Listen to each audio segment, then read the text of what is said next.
काही विषय एकदम आकर्षक असतात आणि काही पुस्तकं त्याचा एक ठसा उमटवून जातात. त्यातलं जर वाचत पुस्तक खरं तर नेहमीप्रमाणे शक्य तेवढ्या जणांना आजचा मेसेज टाकला होता. विषयाची आवड किंवा पुस्तकाची आवड हा लक्षात घेतात. त्याची संख्यामध्ये आपल्याला कन्वर्जन झालेलं दिसतं. नेहमी आपण 7, 8, 9, 10, 11, 12 किंवा 13 असलेला वर्ग जर आज भरलेला वाटतो. याचं कारण मला असं वाटतं हिरमच्या नावापेक्षा पुस्तकाचं नाव मोठं आहे. हिरमभाऊ आपल्याला परिचित असलेल्या बऱ्याच जणांना आणि त्याचं मुख्य कारण म्हणजे त्याचं जाणारं ब्लॉग लेखन आणि चित्रपटांमध्ये त्याची आवड आणि त्याच्यामुळे हिरमचा वेगळा परिचय करून द्यायला पाहिजे अशा तरी गरज नाही, भाग नाही. आणि असंही आपला एकंदर सेशन सगळी जी आहेत ती आता जे नवीन आहे त्यांच्याकरता अगदी इन्फॉर्मल चालणारं म्हणजे एका बैठकीचं जसं स्वरूप आहे तसंच चित्र आपल्या शब्दांचं असतं. त्याच्यामुळे विदाऊट नाही कुठल्याही फॉर्मॅलिटीशिवाय सत्र सुरू होतं आणि कुठल्याही फॉर्मॅलिटीशिवाय ते संपेल सुद्धा. शाळा आपल्यापैकी प्रत्येकाच्याच जीवनातला एकदम संस्मरणीय भाग असतो आणि काही जण त्या विषयाकडे एकदम सजगपणे आणि अगदी डोळे उघडून बघत असतात. त्याच्यातून निघणारे वेगवेगळे कंगोरे आपण चित्रपट आपल्याला बऱ्याच जणांनी बघितलं असेल, काही जणांनी पुस्तकही चांगलं वाचलं असेल. अस्पर्श विषय करणं किंवा बिटवीन दी लाईन्स वाचणं ही हेरमची किंवा हेरम सरांची तुमच्या भाषेत खासियत आहे आणि त्याच्यामुळे खरं तर is the best person to talk about it. त्याचा ब्लॉग पण या विषयावर आहे, तो तुम्ही नंतर जाऊन वाचाल अशी अपेक्षा आहेच. पण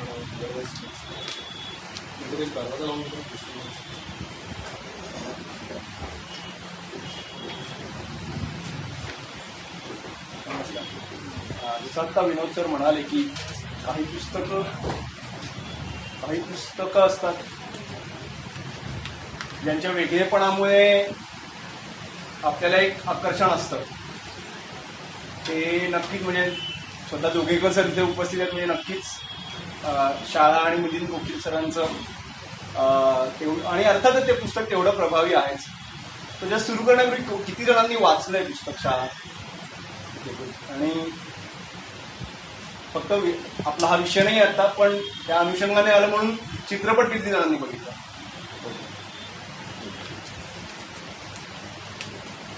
तर हे विचारण्याचं पहिलं कारण म्हणजे जनरली एखाद्या विषयावर चित्रपट पुस्तक कुठल्याही विषयावर बोलताना शक्यतो त्यातले स्पॉयलर्स टाळून बोलण्याची पद्धत आहे. मी तरी शक्यतो असं करतो.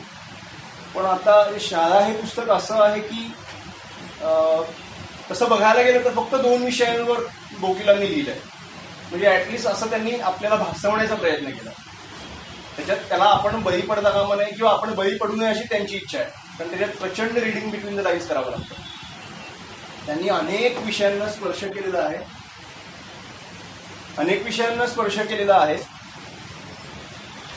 पण अतिशय सटलपणे म्हणजे लक्षातही येणार नाही की ह्या विषयातनं त्यांना हे सांगायचं. एखादा 15 वर्षाचा मुलगा जेव्हा शाळेत जातो म्हणजे तो 9वीतल्या मुलाचं चित्रण आहे साधारण 75 ते 77 दरम्यानचं आणीबाणीच्या काळातले पुस्तक आहे जे प्रसंग आहेत ते. तर 15 वर्षाचा मुलगा त्याचं भावविश्व त्याचे मित्र मैत्रिणी शिक्षक आई वडील त्याचा लाडका मामा कम मित्र किंवा त्याला आवडणारी त्याला लाईन देणारी त्याची शिरोडकर तर अशा सगळ्यांच्या भोवती हे भावविश्व गुंतलेलं आहे. आणि मी ज्याप्रमाणे म्हटलं तसं त्यात मॅक्झिमम पुस्तकाचा जो व्याप आहे तो म्हणजे असं 50-50% विभागला असं म्हटलं तरी हरकत नाही. एकतर लव्ह स्टोरी आहे आणि उरलेल्या पानांमध्ये आणीबाणीचा संदर्भ दिसतो. तर एवढ्या पुरतंच मर्यादित आहे का पुस्तक. तर जेव्हा आपण वाचतो कदाचित पहिल्यांदा वाचताना कळणार नाही, दुसऱ्यांदा वाचताना नक्की कळतं नाही यार गोखील सरांना अजून काहीतरी बरंच सांगायचं.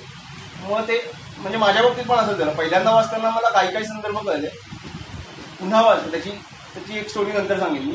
तर त्याच्यात बरेचसे असे संदर्भ आहेत की जे कव्हर करावे लागणार आहेत किंवा जे कव्हर करावे लागतात. नुसतं लव्ह स्टोरी आणि इमर्जन्सी प्रेमकथा एका पौगंडावस्थेतल्या मुलाची प्रेमकथा आणि आणीबाणी हे 2 विषयांवर बोलून असं वाटू शकतं की आपण शाळा पुस्तकाविषयी बोललोय, पण तसं नाहीये. तर त्यामुळे ह्या जे आता मी बोलणार आहे त्यात भरपूर स्पॉयलर्स असतील, त्यामुळे ज्यांनी वाचलं नाहीये त्यांना कदाचित पुस्तक नंतर वाचताना थोडा कमी इंटरेस्ट वाटेल, पण त्याला नाही लागेल. कारण तसं म्हणलं तरी काय सस्पेन्स थ्रिलर वगैरे प्रकाराचं पुस्तक नाही, तसं सामाजिक पुस्तक आहे. लहान मुलाच्या नजरेतून मांडलेला त्यावेळेसचा समाज, त्यावेळेच्या रूढी परंपरा, जातीवाद, वर्णवाद, स्त्री पुरुष असमानता,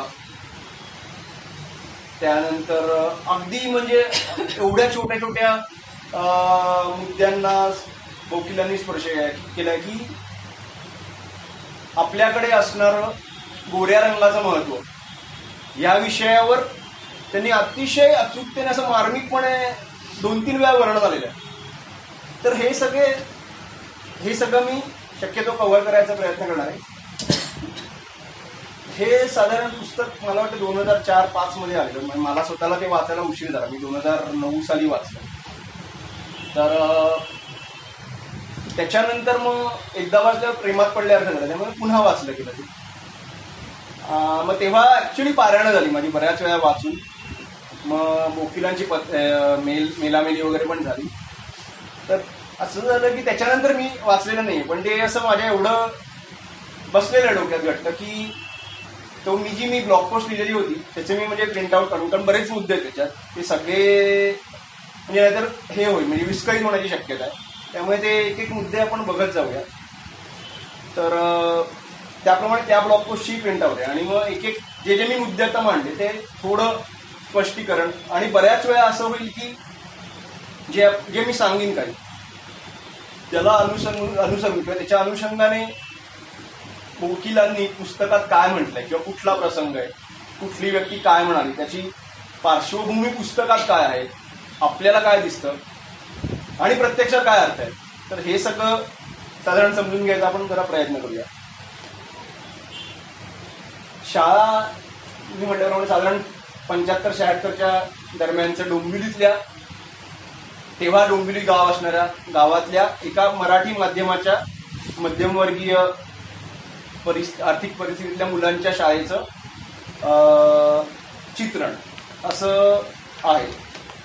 तर त्यात मी म्हटलं त्या मुलाच्या नजरेतून दिसणारं समाजकारण, अर्थकारण, संस्कृती किंवा नाजूक वयात मुलामुलींमध्ये असणारं सुप्त आकर्षण, ह्या सगळ्या मुद्द्यांना त्यांनी स्पर्श केला. पण आता 14वी-15वीतला मुलगा कसं लिहिल त्याने लिहिलंय, त्यामुळे अतिशय सोपी सरळ भाषा आहे. आणि आपल्याला वाटतं की अरे वा आता मुलगा तो शाळेत गेला, असा दिवस झाला, मग घरी हे घडलं, मग शाळेतल्या बाईंचं हे झालं, मग सरांबद्दल हे झालं, मग त्यांना त्या बाई आवडत नाही.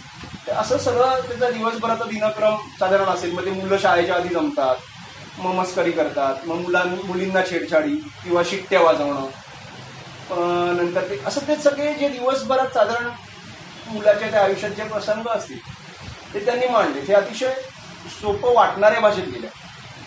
तर वाटणाऱ्या हे मी मुद्दा म्हणतोय, कारण हे जेवढं सोपं वाटतं तेवढं जसं आपण त्यांना जे सांगायचे ते वाचत गेलो, ते नेमकं आपल्याला पकडता आलं की मग आपल्याला एकदम थक्क व्हायला होतं की वकील सरांनी म्हणजे त्याच्यात जातीभेदावर प्रहार आहेत, मी म्हणलं तसं विषमतेवर प्रहार आहेत, पण कुठेही असा अभिनिवेश नाही आहे की बघा मी कसं म्हणजे त्याच्यावर हल्ला केला, असं काही नाही. त्यांनी अतिशय सटलपणे लिहिलेलं आहे. त्यामुळे ते जेव्हा आपल्याला पोचतं तेव्हा त्यातलं आपल्याला धक्का असा जाणवतो.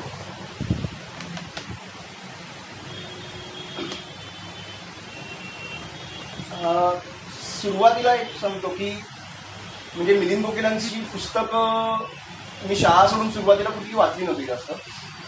तर हे वाचताना मला थोडं जाणवलं की मिलिंद वकील म्हणजे व्यक्ती म्हणून थोडे डाव्या विचारसरणीकडे झुकणारे आहेत. हे पुस्तकात आपल्याला बऱ्याच वेळा जाणवतं. आणि तर त्याच्यात असे काही प्रसंग म्हणजे स्वतः आपल्याला डावी विचारसरणी आवडत असो किंवा नसो, तो भाग वेगळा झाला, तर तरीही आपल्याला ते पुस्तक आवडून जातं. कारण त्यातले ज्या आहेत घटना किंवा त्यातली जी भावना व्यक्त केली आहे की त्या काळात तुम्ही जर का 15व्या वर्षी आपण काय विचार करत होतो देवाविषयी, एक उदाहरण घेऊया. देवाविषयी आपण 15व्या वर्षी 14व्या वर्षी काय विचार करत होतो? म्हणजे आई आपल्याला सांगत असेल की नाही बाबा संध्याकाळी येऊन शुभंकरोती म्हण किंवा सकाळी देवाच्या पाया पडत जा. तर मला वाटतं 90% लोक आपण कंटाळून ते काहीतरी टाळाटाळ करायचो किंवा त्यात काय अर्थ नाहीये उगाच किंवा असं किरकिर करायचो. तर तसा एक प्रसंग त्यांनी त्याच्यात एक खूप छानपणे मांडलेला आहे आणि असे प्रसंग पुढे येतील बरेच. तर मी एक त्यांनी जे दिलंय ते मुद्दाम कोट करतो. म्हणजे जसं म्हटलं तसं एक थोडं आपलं स्पष्टीकरण त्यांनी जे कोट केलंय ते एक्झॅक्ट वाचून दाखवतो मी. आईसाहेबांनी मला सांगितलं होतं की गणपतीला म्हण की स्कॉलरशिप मिळाली तर 21 मोदकांचा नैवेद्य दाखवतो. मला त्यावेळी जाम हसायला आलं होतं. गणपतीला पण नक्कीच आलं असणार. गणपती कशाला असलं काय ऐकतोय? कारण त्याला माहीत असणार की आईसाहेब उकडीच्या मोदकांऐवजी कणकेच्या तळलेल्या मोदकांचा नैवेद्य दाखवणार आणि तो सुद्धा सुक्या खोबऱ्याच्या खुळखुळ्या मोदकांचा. आमच्या वर्गात फक्त बीबीकडला ती स्कॉलरशिप मिळाली. नंतर आईसाहेब म्हणाल्या की गणपतीला नवस करून काही उपयोग नाही, कुलस्वामीलाच करायला हवा होता. आता मी 10वीला गेल्यावर त्या तसं करते. हा एक प्रसंग आहे. नंतर त्याला लागून एक पुढचा म्हणजे त्याच अनुषंगाने आलेला प्रसंग आहे अथर्व शीर्षाचा. तो तर म्हणजे मला वाटतं बऱ्याच जणांना आपल्याला हा अनुभव आला असेल. मला स्वतःला लहानपणी असं वाटत होतं. नंतर ते आपण प्रगल्भ झालो किंवा आपण स्वीकारायला शिकलो असं म्हणूया. तर तो जो आहे आपला कथानायक जोशी, मुकुंद जोशी, तो काय म्हणतो बघूया. मला तसं अथर्व शीर्ष येतं म्हणा. आमच्या बिल्डिंगीत पोंक्षे काकांकडे वर्षातून एकदा सहस्रावर्तनाचा कार्यक्रम असतो. तेव्हा ते झाडून सगळ्यांकडचे पाठ आणि माणसं गोळा करतात. निकमांकडचे फक्त पाठ. मला वाटतं हे स्पष्टीकरण पण त्याची गरज नाही. एका वाक्यात केलं पोंक्षी आणि निकम. निकमांकडचे फक्त पाठ, बाकी सगळ्यांकडची माणसं. पोंक्षे काकांचा किरण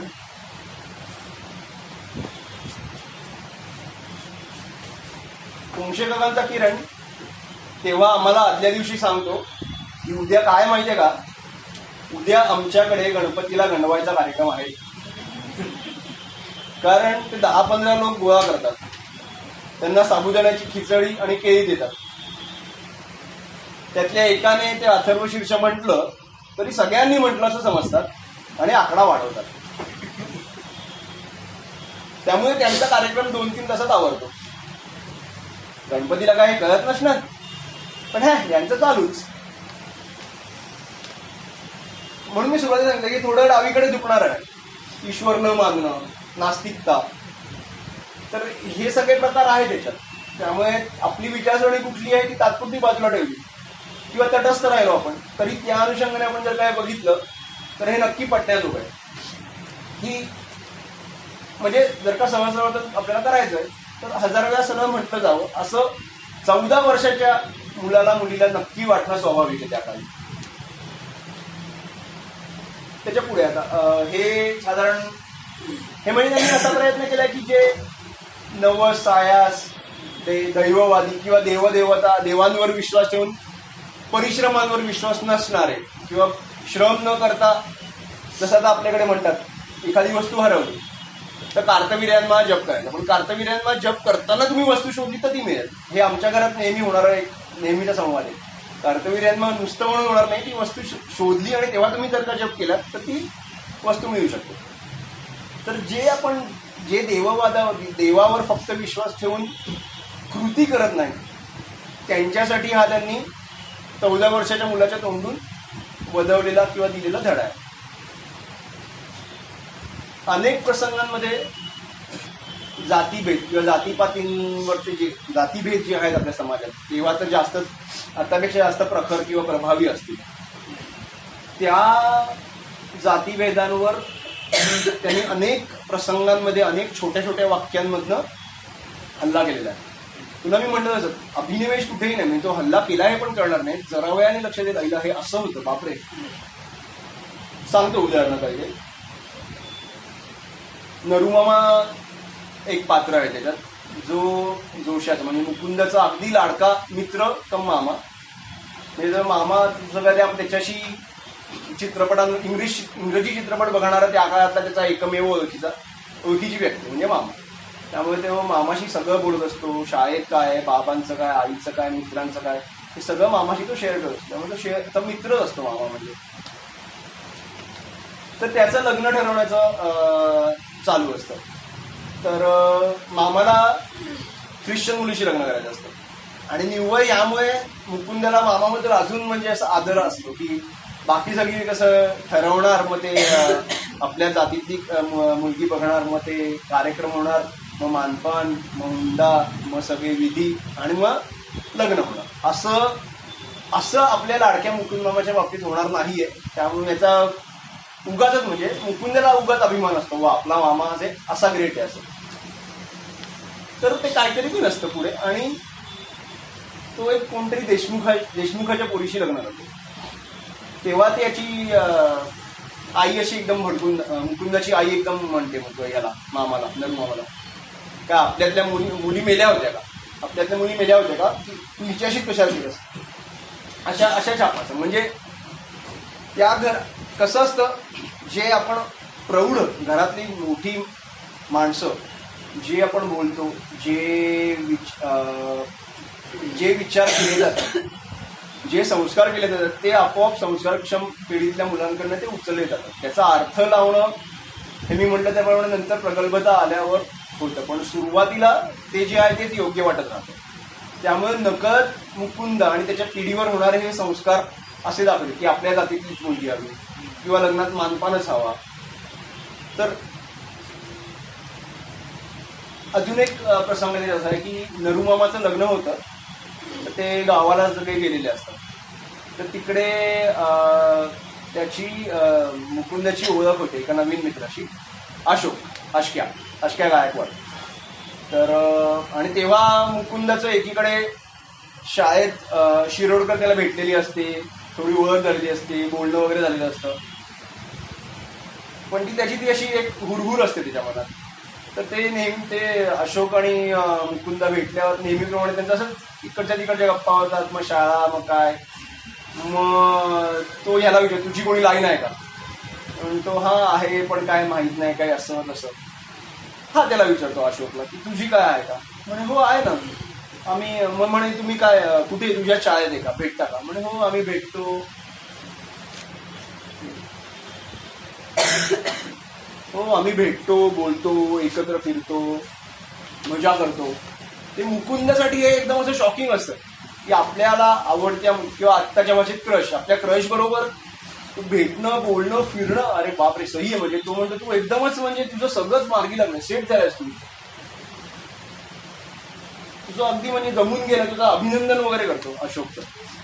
तर अशोक म्हणतो की अरे कसलं जमून आलंय, काय नाही रे, जमलं बिमलं काय नाही, कारण आम्ही बीशी आहोत.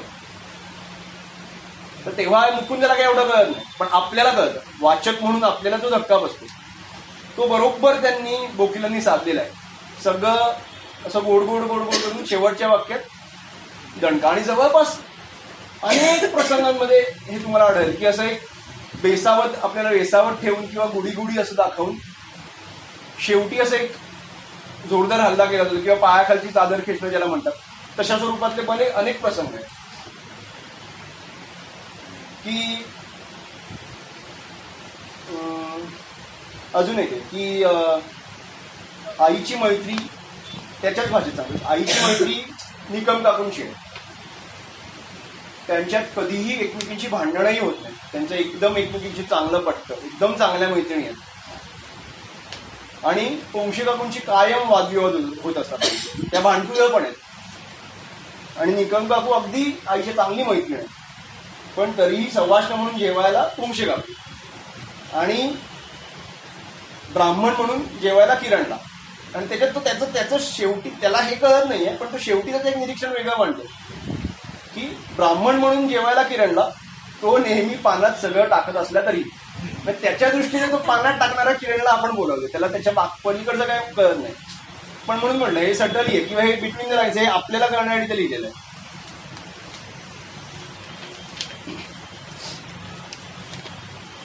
तर जातीपातींवर म्हणजे हे मी काही मोजके लिहिले असे अनेक प्रसंगांमध्ये आहे. म्हणजे ते काही लोक पुनरुक्ती होईल, त्यामुळे जे असे 2-4 ठसठशीत किंवा असे प्रभावी प्रसंग आहेत ते आता मी थोडक्यात सांगितले. त्याच्या पुढे बघूया अजून काय आहे. आपल्याकडे आता श्रमांच्या महत्वाविषयी आपण नेहमी ऐकतो. श्रमांना महत्व आहे. सगळे प्रत्येक कामाचा दर्जा असेल, प्रत्येक कामे एकाच प्रकारचं, सारख्या प्रकारचं आहे. आपण श्रमाला महत्व दिलं पाहिजे, किंमत दिली पाहिजे. हे सुविचारांमध्ये ठिकठिकाणी आपण ऐकलेलं असतं, वाचलेलं असतं, आपल्याला शिकवलं जातं. पण प्रत्यक्षात तसं असतं का? नाही. तर त्याचं त्यांनी एक उदाहरण दिलंय की आपला समाज शारीरिक आणि बौद्धिक श्रमात कसा दुजाभाव करतो, किंवा बौद्धिक श्रमांना, बौद्धिक गोष्टींना कसं महत्त्व दिलं जातं आणि ते अजाणतेपणी ह्या नवीन घडणाऱ्या पिढीच्या डोक्यात कसं बसवलं जातं, ह्याचं एक अतिशय सुरेख उदाहरण दिलं. हा मुकुंद जोशीचा ग्रुप असतो 4 जणांचा. जोश्या, फावड्या, सूर्या आणि चित्र्या. तर ते सूर्या आणि फावड्या असतात हे साधारण मवाली कॅटेगरीतले, म्हणजे राडे करणं, शिव्या देणं, छेडछाड करणं, पण त्यांचा ग्रुप अतिशय घट्ट असतो. तर ते सूर्या आणि फावड्या जे आहेत त्यांना मैदानी खेळाची प्रचंड आवड असते. आणि नुसती आवड असं नाही, दे आर एक्सपर्ट. म्हणजे ते दोघी त्या क्षेत्रात, क्रिकेट आणि कुठला तरी खेळ आले नाही, तर त्याच्यात ते मैदानी खेळ बेसिकली ते एक्सपर्ट आहेत अतिशय.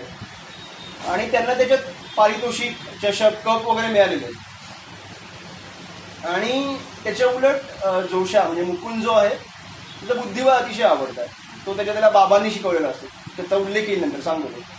तर त्याला बुद्धिबळाच्या स्पर्धेत चषक मिळतं. तर त्याने ते लिहिलंय की मला बुद्धिबळात मिळालेला कप सूर्य आणि फावड्याला मिळालेल्या कपापेक्षा मोठा असतो, कारण शाळेत बुद्धिबळाला मान आहे. तर त्यांनी ते बुद्धी म्हणजे श्रमाचं महत्व किंवा हे शारीरिक जे मैदानी खेळ आहेत त्याच्यात पण तुम्हाला तेवढंच कर्तृत्व लागणार आहे, तेवढंच एक्सपर्टीज लागणार आहे, तेवढीच मेहनत लागणार आहे जेवढी बौद्धिक खेळांमध्ये मेंदूची मेहनत लागणार आहे. पण ते जेव्हा कप देताना आहे तेव्हा बुद्धिबळाचा कप मोठा आहे. किंवा आपल्याकडे आता कदाचित कमी झालं असेल, पण पूर्वीच्या काळी जे होतं की नवरा हयात नसलेल्या स्त्रीला तिचं सामाजिक स्थान कसं हे आपोआप त्याला दुजाभाव दिला जायचा, किंवा तिला कसं कायम बाजूला ठेवलं जायचं, त्याचं त्यांनी एक सुंदर उदाहरण दिलं.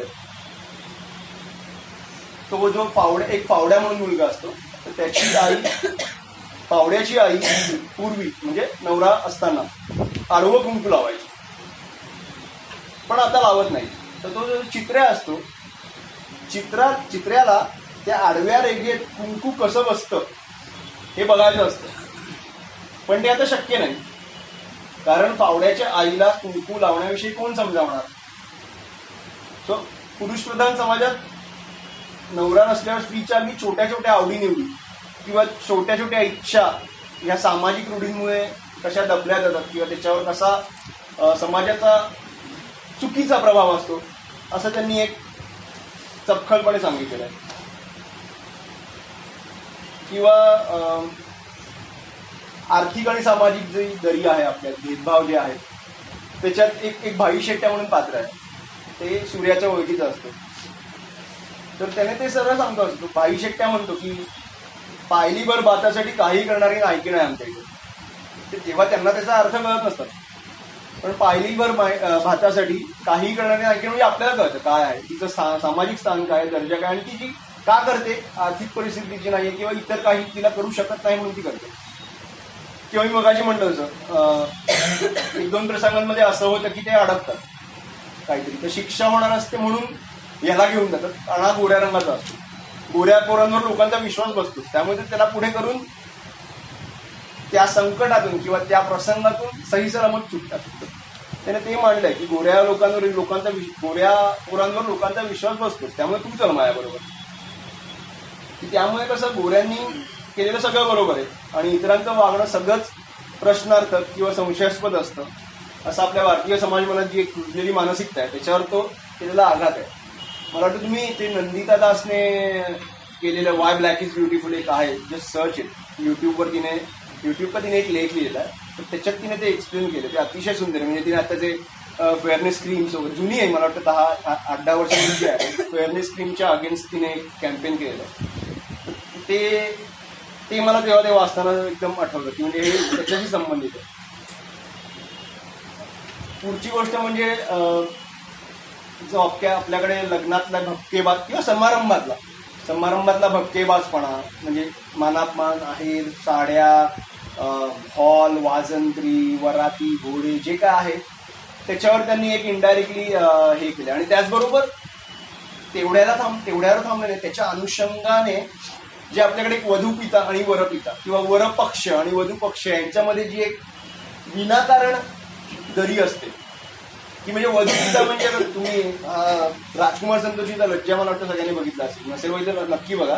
त्याच्यात एक अंजन श्रीवास्तव मुलीचा म्हणजे वरपिता आहे आणि महिमा चौधरी मुलगी दाखवली. तर तिच्या लग्नाचा थोडा फार्सिकल टाईप आहे, म्हणजे थोडा अतिशयोक्तीपूर्ण मुद्दाम तो प्रसंग घेतलाय. त्याच्यात कसं आहे, तो म्हणजे अक्षरशः किल्ली दिलेल्या माकडासारखा अंजन श्रीवास्तव सगळ्यांपुढे असं वाकत असतो आणि नमस्कार करून बोलत प्रत्येक प्रसंगात. त्याच्या तो एक अर्ध्या तासाचा प्रसंग आहे लग्नाचा. तर त्याच्यात जे त्यांनी वधूपिता जो राज संतोषीने मांडलाय अगदी त्याची आठवण व्हावी असं त्याची, म्हणजे आता जोशाची आई काही मागण्या करते, नाही आपण हे तर करू शकतो, आपण मुलाकडचे आहोत, आपण वरपक्ष आहोत. अर्थात नरूमामा त्याला भीक घालत नाही, तो हे म्हणजे ठोकरून लावतो की नाही असं नको करायला. पण तो जो प्रसंग आहे तो मांडताना त्यांनी वरपिता आणि वधूपित्याची एक तुलना आणि सामाजिक स्थान, अनावश्यक मिळणारं वरपक्षाला मिळणारं महत्व, असं सगळं त्यांनी ते मांडलेलं आहे. आणि हे वरपिता वधूपितामध्ये आपोआपच म्हणजे स्त्री पुरुष किंवा लिंगभेद, स्त्री पुरुषांना आपण किती समसमान म्हटलं तरी त्या काळी किंवा आताही जे एक्सेप्टन्स नसणं, तर ह्याच्यावर त्यांनी इतकं सुंदर लिहिलं. एक 2-4 प्रसंग आहेत. त्यांना बेंद्रेबाई असतात. बेंद्रेबाई म्हणजे अतिशय कडक, एकदम स्ट्रिक्ट, आणि ती खादीची साडी आणि अशी एकदम ते चेहरा त्यांचं कधीही हास्य नसतं आणि खूप कडक आहेत त्या. आणि त्याच्या उलट दुसरे आहेत ते म्हणजे मांजरेकर सर मुलांचे एकदम लाडके, असे एकदम म्हणजे थट्टा मस्करी करणारे, मुलांचे अगदी मित्रासारखे वागणारे, मस्त त्यांच्याबरोबर मुलं गप्पा मारतात, जोक सांगतात, ठीक आहे अभ्यास नाही केला, म्हणजे असं अगदी खेळीमेळीचं वातावरण असतं. साहजिकच म्हणजे बेंद्रेबाई एकदम मुलांच्या कोणालाही आवडत नसेल, अगदी म्हणजे सगळी मुलं बेंद्रेबाईंचा द्वेष करत असतात अक्षरशः. आणि या उलट मांजरेकर सर सगळ्यांचे आवडते. तर त्याच्यात पुढे त्यांनी कसं दिलं सांगतो. त्या दोघांमध्ये एक साम्य आहे, अतिशय महत्वाचं साम्य आहे. ते दोघेही अविवाहित असतात, दोघांचंही लग्न झालं नाही. तर ते मांडताना म्हणजे आपल्याकडे विवाह होणं, लग्न होणं, ह्या गोष्टीला किती महत्व आहे ते त्यांनी एक उत्तम दिलंय. थोडंसं वाचून दाखवलं. म्हणजे विवाहाकडे बघण्याचा भावी पिढी, त्या मुलांचा म्हणजे थोडक्यात भावी पिढीचा दृष्टिकोन कसा आहे किंवा कसा बनवला जातो हे घरातल्या प्रसंगांमुळे म्हणा किंवा आजूबाजूला घडणाऱ्या प्रसंगांमुळे, ते त्यांनी मांडलंय.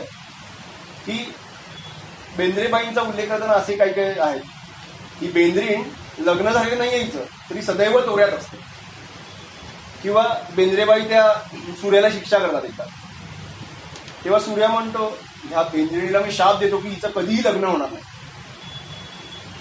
तर थोडक्यात लग्न होणं ही आयुष्याची इतिकर्तव्यता किंवा यशस्वीपणाचं मोजमाप करण्याची फुटपट्टी. आता हे मुलं किंवा ही जी पिढी आहे ती स्वतःच्या डोक्याने हा विचार करू शकत नाही. हे जे फीडिंग आहे, हे जे संस्कार होतात, आई वडील शिक्षक किंवा आजूबाजूचा समाज, त्याच्यातनं हे आलेलं आहे. त्यामुळे तो फक्त त्याला जे फीड झालंय ते त्या मुलांच्या तोंडनं ते आउटपुट म्हणून बाहेर येतात, लाईक अ कम्प्युटर. सो आणि मांजरेकर सरांचं वर्णन करताना असं आहे की मांजरेकर सरांचं लग्न झालेलं नसल्याने ते एकदम बिंदास असतात, तोऱ्यात असतात. तर बेंद्रेबाई पण तोऱ्यात असतात, पण त्या तोऱ्याचा उल्लेख किंवा त्या तोऱ्याचा अर्थ वेगळा आहे. ऑन द अदर हँड जेव्हा मांजरेकर सरांविषयी तेव्हा पण ते असेच आहेत, मस्त एकदम बिंदास आहेत, आकर्षक आहेत, तोऱ्यात असतात, मुलांचे हिरो असतात, सगळ्यांचे आवडते असतात. हे सगळं स्वतः जोशा म्हणतो. जोशा किंवा त्याच्या ग्रुपमध्ये बोलताना म्हणत असतात. त्यांनी ते त्यावेळेसचा जो एक सामाजिक लग्नाकडे बघण्याचा दृष्टिकोन, मुलांची लग्न वर्सेस मुलींची लग्न, याच्याकडे त्यांनी एक अतिशय सुंदर रीतीने मांडलेलं आहे. की म्हणजे समजा आता काही एखाद्या क्षकारणामुळे एखाद्या मुलाचं काय किंवा मुलीचं काय, मुलाचं नाही मुलीचं जरी आपण या प्रसंगात लग्न होत नसेल, घरची जबाबदारी असेल, नोकरी धड नसेल किंवा पगार नसेल, जमत नसेल, आर्थिक परिस्थिती, म्हणजे असंख्य कारणं असू शकतात. पण त्या कारणामुळे असं नाही की बेंद्रेबाईच्या शिकवण्यात काही चूक असते, त्या शिस्तप्रिय असतात, दॅट्स ओके. काही शिक्षक असतात कडक, पण त्यांचं जे कनेक्शन मुलं लावतात ते त्यांच्या विवाहित असणं किंवा नसण्याशी लावलं जातं. तर हे माझ्या मते हे अतिशय तेव्हा त्यांनी म्हणजे अंडरलाईन करण्यासारखे की आपल्याला हे काही लक्षात पण हे सरळ वाचताना लक्षात पण येतं. हे असे 2-4 वेगवेगळ्या प्रसंगांमध्ये हे उल्लेख आले, ते मी जरा कलेक्ट करून असे लिहिले, पण त्याच्यात त्यांना काय म्हणायचं आहे हे ते त्यांनी बरोबर जोशाच्या तोंडून वदवून घेतलं. अजून एक छोटासा प्रसंग आहे अगदी, की त्यांचं एक प्रगती पुस्तकांचं वाटप होणार असतं. तर प्रगती पुस्तकांचे गठ्ठे असे पहिल्या टेबलवर बाईंनी ठेवलेले असतात. तर त्याच्यात त्यांनी हे बोकले सरांनी लिहिलं असं की प्रगती पुस्तकं ठेवलेली होती, त्याच्यात वरचे सगळे नंबर मुलांचे होते आणि खाली मुलींची प्रगती पुस्तकं होती. सो ते बिंबवलं जातं मुलांवर की हां बॉईज फर्स्ट, मुलांची प्रगती पुस्तकं आधी आहेत, नंतर मुलींची आहे. मग एक साधारण किंवा हे नुसतं प्रगती पुस्तकांपुरतं मर्यादित असेलच असं नाही, हजेरीपटात आपण बघू शकतो. म्हणजे आमच्या वेळेला असं होतं, मुलांची नावं आधी होती, नंतर मुलींची यायची. आता सुदैवाने माझ्या मुलाच्या शाळेत मुलींची नावं पहिली आहेत आणि त्याचं म्हणजे मुलांची नंतर आहेत. ते कदाचित हा बदल चांगला बदल झाला असेल असं आपण म्हणू शकतो.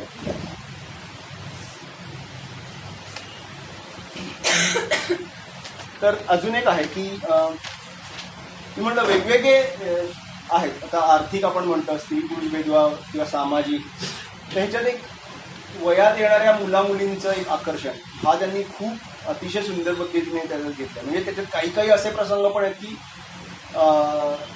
चाइल्ड मोलेस्टेशनचे 1-2 प्रसंग आहेत असे, ते पटकन लक्षात येत नाहीत किंवा येतात, आणि ते पण कोणाच्या बाबतीत घडतात की जो चित्र्या त्यांच्या ग्रुपमधला आहे तो अतिशय जो शार्पेस्ट म्हणजे अतिशय हुशार, जो वैज्ञानिक बनण्याच्या म्हणजे त्या दिशेने वाटचाल करणारा असं मुलगा, त्या मुलावर असे काही प्रसंग त्यांनी होताना दाखवले. म्हणजे तो पण मुलगा असून आणि एवढा हुशार वगैरे असूनही तो बोलू शकत नाही, तर ते त्यांनी एक मांडलंय. प्लस मुलामुलींचं आकर्षण म्हणजे त्या चित्राचं पण एक प्रत्येकाची त्याची एक जोडी आहे, काही यशस्वी आहेत, काही अयशस्वी आहेत, काही प्रयत्न चालू आहेत. तर त्याच्यात एक भेंड्यांचा प्रसंग आहे, तो सांगतो. शाळेत ऑफ पिरियडला सिनेमाच्या भेंड्यांच्या वेळी असा एक उल्लेख आहे की आमच्या वर्गातल्या मुलींना मुलांबरोबर खेळ खेळण्याची भयानक हौस आहे, गाणी म्हणण्याची भयानक हौस आहे. बस याच्यानंतर काही नाही आहे. पण ते आपल्याला समजून घ्यायचं आहे की रिडिंग बिटवीन द लाईन किंवा त्याचा अर्थ समजून घेतल्याचा असं आहे की वर्गातल्या मुलींना मुलांबरोबर खेळ खेळण्याची भयानक हौस आहे, पण मुलींनी पुढे होऊन मुलांची मैत्री केलेली समाजाला चालत नाही, आवडत नाही, रुचत नाही, पटत नाही. मुलींनी जर का असं पुढे होऊन केलं तर तिला आगाऊ, फॉरवर्ड, चालू, बदपैली किंवा वाटेल ते ठरवलं जातं, तिला वाटेल तशी नावं ठेवली जातात. त्याच्यासाठी त्यांनी एक उदाहरण दिलं. त्याच्यात एक महेश त्यांच्या ग्रुपमधला नाही, त्यांच्या वर्गातला एक मुलगा असतो, आणि मी म्हटलं सगळ्यांची एक कोणीतरी आवडती मुलगी असते, तशी त्या महेशची आणि तिचं नाव त्याने दिलंच नाही, सुकडीत तिला म्हणतात सगळे. तर महेश आणि सुकडीचं प्रकरण आहे, आणि ते प्रकरण म्हणजे त्या काळाच्या दृष्टीने तर खूपच म्हणजे खुल्लम खुल्ला प्यार, कारण की असं टाईप ते आरामात भेटतात, पिक्चरला जातात, फिरतात वगैरे. तर तेव्हा सुकडीबद्दलचे जे उल्लेख आहेत पुस्तकात ते जवळपास सगळे उल्लेख चालू किंवा अशी वाया गेलेली, बिघडलेली अशा स्वरूपाचे आहेत. तो प्रसंग किंवा ते सुकडीचे उल्लेख आणि आपण हा भेंड्यांचा प्रसंग कनेक्ट केला तर आपल्या लक्षात येईल की त्यांना काय म्हणायचं की ही जी म्हणजे मुलांशी डायरेक्ट बोलत का नाही किंवा खेळाची हौस आहे पण खेळत का नाही, तर आपल्याला कुठले शिक्के बसतील याची त्यांना भीती वाटत असते. त्यामुळे इच्छा असूनही त्यांना बोलता येत नाही किंवा आता म्हणजे पूर्ण बदललं आहे. आता सगळे एकत्र असतात आणि आता व्हॉट्सॲप युगांमध्ये किंवा त्याचा अतिरेक झाला असं आपण म्हणू शकतो. तो वेगळा विषय, आत्ता आपण त्याच्यात नको शिरूया. पण त्या दृष्टीने तेव्हाच्या काळात मुलामुलींनी बोलणं पण हे किती भयंकर होतं समाजाच्या दृष्टीने ते त्यांनी लिहिलं.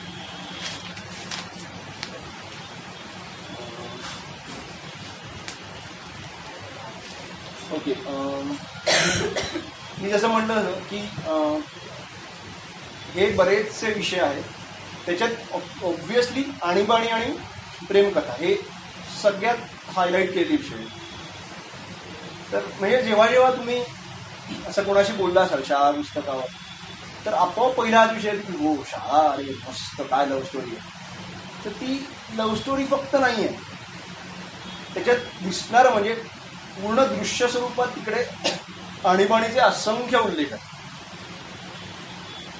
मी आधी म्हटलं लव्ह स्टोरी आणि आणीबाणी हे दोन उल्लेख आहेत, पण बऱ्याच जणांशी बोलताना फक्त प्रेमकथा याच्यावर विषय अडकतो. थोडासा अजून एखादा असेल की ज्याला अजून काही जाणवलं असेल तर त्याला तो आणीबाणीचे उल्लेख करतो.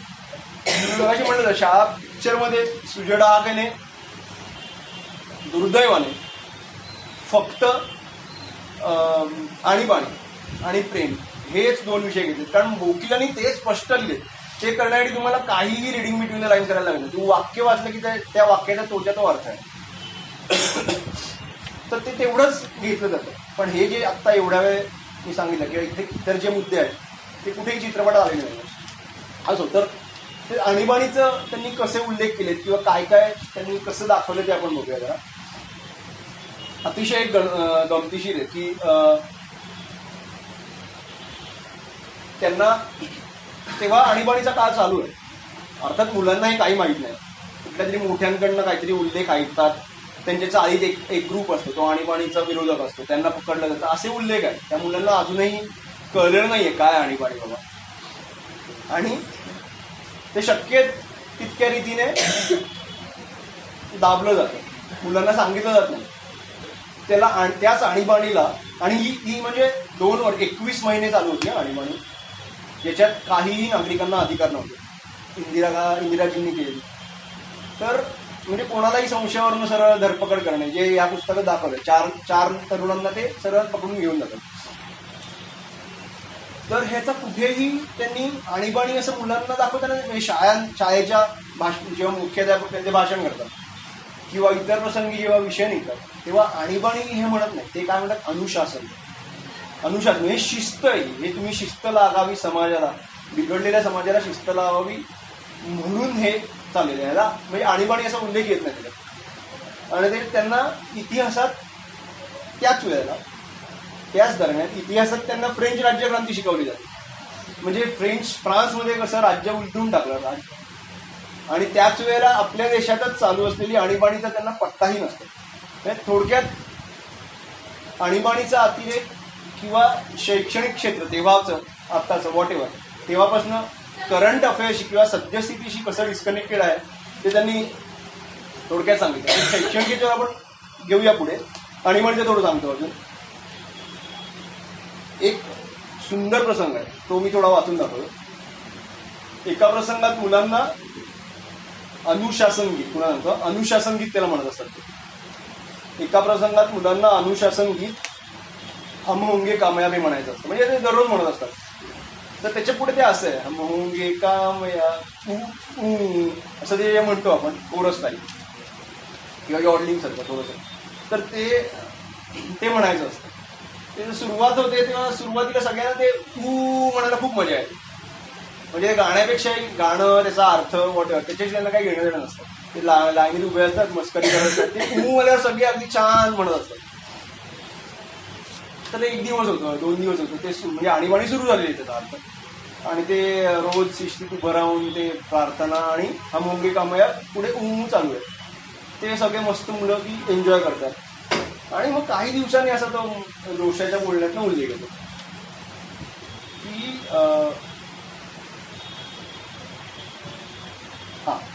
की ते आम्ही गाणं खूप आम्हाला आवडायचं, ते पुढचं तर खूप आवडायचं, पण थोड्या दिवसांनी मला त्याचा कंटाळा यायला लागला. सो कसं आहे, सुरुवातीला हे अनुशासन किंवा आणीबाणी, तर सुरुवातीला म्हणजे त्याच्या वडिलांच्या किंवा त्या चाळीतल्या लोकांचा काही उल्लेख आहे की नाही आणीबाणी आहे त्यामुळे दट्ट्या बसतात, दट्ट्या बसतो म्हणून कामं वेळेवर होतात. सो दट्ट्या बसतो सुरुवातीला म्हणून कामं वेळेवर होत असतील किंवा होत आहेत, त्यामुळे कदाचित लोकांना आणीबाणी आवडू शकते सुरुवातीला. पण ती 21 महिने किंवा अशा लॉंग पिरियड आवडेल का? Definitely not. कारण त्यामुळे तसंच त्याने दिले की ते कालांतराने आणीबाणीचा अतिरेक झाल्याने त्या ताणलेल्या ऊसारखीच ती आणीबाणी त्यांना नकोशी वाटायला लागते. पण ती आणीबाणी आवडत नाही, त्यांना कळत नाहीये, त्यांना ते आवडत नाही. ते वकिलांनी आपल्याला सांगितलं की तेव्हाच्या मुलांना किंवा समाजाला कशी आणीबाणी नकोशी झाली होती. किंवा काही आता ते मुलं असतात, त्यातला एक जण जोरात त्या पीटीच्या पिरियडला ओरडतो, आणीबाणी मुर्दाबाद. त्याला कदाचित कळत पण नसेल काही, कोणीतरी कुठेतरी ऐकलं, काहीतरी सांगितलं म्हणून तो ओरडतो. तर तेव्हा शाळेला म्हणजे मुख्याध्यापकांना ते असे आदेश आलेले असतील, त्याचे उल्लेख नाही आहेत. म्हटलं तसं आपण साधारण अंदाज लावायचा की त्या मुलाला ते बाजूला करून शिक्षा वगैरे करून त्याला ते मुख्याध्यापक जे असतात त्याला शिक्षा करतात आणि असं म्हणायचं नाही वगैरे सांगतात. का म्हणायचं नाही माहीत नाही, किंवा त्याचा अर्थ काय माहीत नाही, किंवा तो का म्हणतोय हे पण माहीत नाही, काही माहीत नाही. फक्त आणीबाणी मुर्दाबाद म्हटलंय किंवा आणीबाणीचा निषेध केला म्हणजे तू सरकार विरोधी आहेस, तू बाजूला. अर्थात स्टुडंट असल्यामुळे ऑब्व्हियसली विद्यार्थी असल्यामुळे त्याला आत वगैरे टाकता येत नाही. पण असे शिक्षकांना आणि किंवा तेव्हाच्या संस्थांना असे आदेश असावेत सरकारचे. त्याच्यात अजून एक दोन असे प्रसंग आहेत की छेडछाडीचा वगैरे प्रसंग आहे, तर ते चुकून अडकतात सूर्या आणि मुकुंद जोशी. तर केवडा म्हणून जे आहे तिचे वडील ते येतात आणि त्यांनी ते एक आणीबाणीचं काय म्हणूया आपण, आणीबाणीचं एक छोटंसं चित्रण त्यांनी दाखवण्याचा प्रयत्न केला की ते बोलावतात सगळ्यांना, तिकडे मिटिंग होते. ते जोशा म्हणत असतो मुकुंदा की असं नाही झालंय काही त्याला बोलू देत नाहीत. आणि फावड्याचे वडील तर डायरेक्ट नाही, या मुलांना डायरेक्ट आत टाका, विमान होममध्ये टाकून द्या, असं करून ते त्यांची वासला करायला येतात. म्हणजे झालं हे त्यांनी थोडक्यात असं दाखवलं की काही ऐकून न घेता सरकार असंच एका अर्थाने करते की आणीबाणी लागते, त्यांचा आवाज दाबला जातोय. आणि अनेक जण तुरुंगात गेले, जसं आपण म्हणतो ते तुरुंगात गेलेले त्यातले किती जण तुरुंगात जाऊन ऍक्च्युअल गुन्हेगार म्हणून बाहेर पडत असतील, असं त्यांनी एक विचारलेला प्रश्न आहे की समजा ते म्हणजे ते निरपराध असतील तर त्यांना त्यांची बाजू तरी मांडू द्या. तो जर का प्रसंग वाचला क्लिअर दिला त्यांनी की असं काही झालेलं नसतं, ते उगाच थोडं मुलामुलींची ती भांडणं आणि हे करून आणि ते केवडाचे वडील वाढवतात, प्रकरण थोडं ताणतात, असं त्यांनी दिलेलं आहे. तर त्याच्यात त्याच्या वडिलांचा ते पुढे सांगतो कसं आहे. वडिलांना पण वडील आणि जो नरुमामा मी म्हटलं तो वडील, नरुमामा आणि चित्र हे त्याचे अगदी मित्र आपण म्हणतो फ्रेंड, फिलॉसॉफर गाईड, तीन त्याचे आदर्श आहेत किंवा ते काय असलं की तो त्यांच्याकडे जात असतो. ते नंतर घेतो. जे मगाशी म्हटलं तसं थोडंसं शैक्षणिक याच्यातलं त्यांनी जे मांडलेत विरोधाभास किंवा शैक्षणिक क्षेत्रात जे काही चुकीच्या गोष्टी किंवा जे नको व्हायला नको असं काही एक त्यांनी दाखवलं की फावड्या जो असतो, फावड्याची बॉलिंग अतिशय फास्ट आहे, म्हणजे एक चांगला खेळाडू होऊ शकण्याची त्याच्यात पात्रता आहे. तसंच सूर्याची चित्रकला अप्रतिम असते, तो अतिशय सुंदर चित्र काढत असतो. परंतु त्यांना त्यांच्या छंदाकडे, खेळाकडे लक्ष द्यायला पुरेसा वेळ दिला जात नाही किंवा प्रोत्साहन दिलं जात नाही. फक्त अभ्यासाकडेच, म्हणजे त्यांना आवडो वा न आवडो अभ्यास करावाच लागतो. तर ते त्या अनुषंगाने त्या पुस्तकाच्या शेवटी एक सुंदर संवाद आहे. निकालला तर लागणार असतो 9वीचा आणि सगळी मुलं ते त्यांच्या त्या ग्राउंडमध्ये नाक्यावर बसून गप्पा मारत असतात. तर तेव्हा तो तो हुशार असतो, त्याला खरं निकालाचं टेन्शन नसतं. पण बाकीच्या त्याच्या मित्रांचं हे ऐकून तो असं म्हणतो की खरं तर 10वीपर्यंत सगळ्यांना सरळ जायला द्यायला हवं. 10 वर्ष शाळा शिकली ना, आता पास झालं, ज्यांना पुढे जायचं त्यांनी 10वी पास करायची. म्हणजे हे अगदी असं घ्यायची आवश्यकता नाही आहे. पण जे शिक्षणाचा जो अतिरेक आहे किंवा आता मी म्हटलं एखाद्याला चित्रकला आवडते, एखाद्याला क्रिकेट आवडते, एखाद्याला काय बुद्धिबळ आवडतं, तर त्याला प्रोत्साहन देऊन त्याच्या बरोबरीने शिक्षण असं काही घेता आलं तर, किंवा असे अनेक प्रसंग आहेत ते कव्हर घालणं किंवा मग ते शाळेचे नियम, भिंती, कायदे ह्याच्यात एवढं अडकलेलं दाखवलं की ह्याच आपल्या समाजात काही वर्षांपूर्वी गुरुदेवांची शांततेकडून जन्माला आली आहे असं म्हणजे आपल्याला वाटणार पण नाही. असे त्याच्या अगदी विरोधाभासातली ही शाळा दाखवली की तेव्हाच मगाशी सांगितलं त्याचं एक पुढे एक्सटेन्शन असं आहे की ते एकदा असेच सगळे बसलेले असतात तर मस्त गप्पा मारत आणि तो वारा बिरा छान वाहत असतो. तो सूर्या म्हणतो की नाही कोणीतरी म्हणतं की अशी आपली शाळा पाहिजे, मस्त बाहेर बसून गप्पा मारायच्या, एकीकडे अभ्यास करायचा. तर सूर्या म्हणतो की ही अशी शाळा असेल ना तर मी कितीही वेळ शिकेन आणि मुख्य म्हणजे मला शाळेत शिकवलेलं सगळं कळेल. तर जे जे भिंतींमध्ये बांधून दिलेली शाळा आहे किंवा शिक्षण पद्धती त्याच्यावर त्यांनी एक असे ओरखडे किंवा एक असूर ओढलाय. त्याच्यानंतर एक जे आपण म्हणतो की प्रोसिजर किंवा जे फक्त प्रोसिजर किंवा एक जो नियम पाळण्याचा अट्टाहास, त्या नियमाला अर्थ आहे का किंवा त्या नियमाला पळवाट नको म्हणून आपण नियमाला एक दुसरं काही ऑप्शन आहे का की जो नियम पाळणं आवश्यक नाही कारण त्याची आवश्यकता नाही असं काही आपण विचार करू शकतो का. तर त्याच्यात त्यांनी खाकी कवरचे एक दोन प्रसंग आहे. संतू आणि फावड्यामन मुलं असतात तिकडे त्यांची आर्थिक परिस्थिती अतिशय कमी असते, म्हणजे एकाची आई भाजी वगैरे विकत असते असं असतं. पण शाळेत खाकी कवर कंपल्सरी आहे. तर त्यामुळे ते एकदा ते बोलताना दाखवले की त्याची आई म्हणते पण माझी भाजी विकली गेली नाही किंवा अशा अर्थाच आहे भाजी धंदा झालेला नाही आहे, मी उद्याच्या उद्या कशी आणू कवर्स, पण कवर आणावी तर लागणार नाही तर मग मुलांना शिक्षा होणार शाळेत. त्यामुळे ते काही करून ती कवर आणतात आणि ते घातली जातात कवर्स. दुसरा असा आहे त्या दिवशीचाच प्रसंग आहे, म्हणजे खाकी कवर सगळे मुलं घालून आणतात. बेंद्रेबाईंचा प्रसंग आहे, बेंद्रेबाईंच्या तासाचा प्रसंग आहे. तर बेंद्रेबाई विचारतात सगळ्यांनी कवर्स घातली आहेत ना, मुलं म्हणतात हो घातली, दाखवा. सगळी समोर ठेवतात वया. तर त्याच्या आधीच एक प्रसंग झाला आहे की मुकुंदा आणि शिरोडकर यांचं एक असेच बोलणं झालेलं असतं की माझ्या बाबांनी काल कवर रात्री जागून कवर्स घातले, मला तर काही येत नाही पण बाबा खूप छान घालतात कवर्स, दरवर्षी माझ्या बाबाच मला कवर घालून देतात. असा एक संवाद दाखवला. आणि दुसऱ्या दिवशी हा प्रसंग घडतो, ते सगळी मुलं ठेवतात वया पुढे. तर शिरोडकरची पण वही पुढे असते. ते बेंद्रेबाई घेतात, मी सांगितलं खाकी कवर घालायची, ही का घातली, तिने पांढरी कवर्स घातलेली असते. ती कवर पाडून फेकून बाई फेकून देतात. त्यामुळे ते तिला एकदम वाईट वाटतं. एक तर वडिलांनी म्हणजे आपल्या बाबांनी एवढं रात्री जागून आणि ती कवर घातली एवढी सुबक, फक्त खाकी नाही, हे नियमावर बोट ठेवून उगाच काहीही केलं जातं. हे थोडंसं आणीबाणीशी त्यांनी कनेक्ट केलं. पण आपल्याला just we have to connect the dots.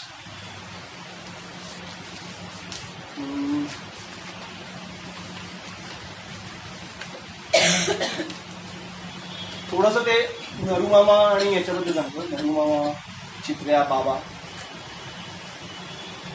नरूमामाशी त्याने म्हणजे तो बऱ्याचशा गोष्टी शेअर करताना दाखवल्या.